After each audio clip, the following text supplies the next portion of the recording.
تعتزم فرنسا حشد 45 ألف شرطي ودركي في جميع أنحاء البلاد بعد غد الجمعة في يوم البستيل، وهو العيد الوطني للبلاد، بسبب مخاوف من تجدد أعمال الشغب. وقد أعلن قصر الإليزي أن الرئيس إيمانويل ماكرون لن يلقي خطابا بهذه المناسبة كما جرت العادة.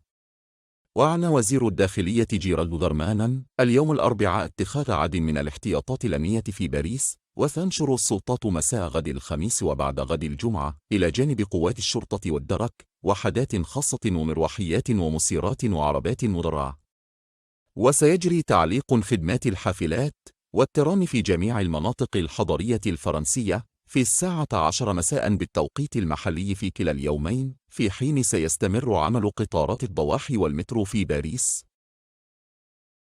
قالت الرئاسة الفرنسية إن الرئيس ماكرون لن يلقي خطابا بمناسبة العيد الوطني بعد غد الجمعة، رغم أنه قد حدد ذلك اليوم موعدا لتقييم فترة التهدئة التي دعا إليها إثر الاحتجاجات الواسعة التي خرجت بسبب إقرار قانون رفع سن التقاعد.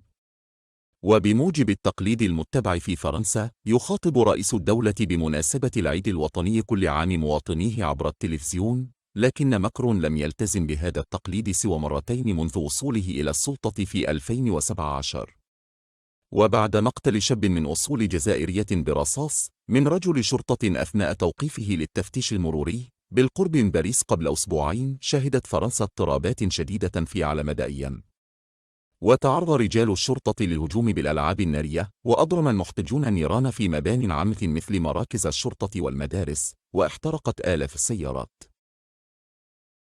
ورغم أن أعمال الشغب هدأت، ولكن هناك مخاوف من اندلاعها مرة أخرى في العطلة الوطنية يوم الجمعة، والتي تحيي ذكرى اقتحام سجن البستيل في باريس في 14 يوليو عام 1989، وهو من أبرز أحداث الثورة الفرنسية.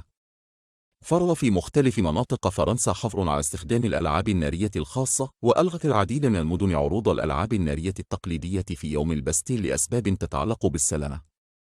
وقالت زعيمة أقصى اليمين مارين لوبان اليوم الأربعاء إنها فوجئت بإلغاء هذه الاحتفالات. المرجو الاشتراك ودعم القناة ومساعدتنا للوصول إلى 1000 مشترك، وشكرا لكم كثيرا.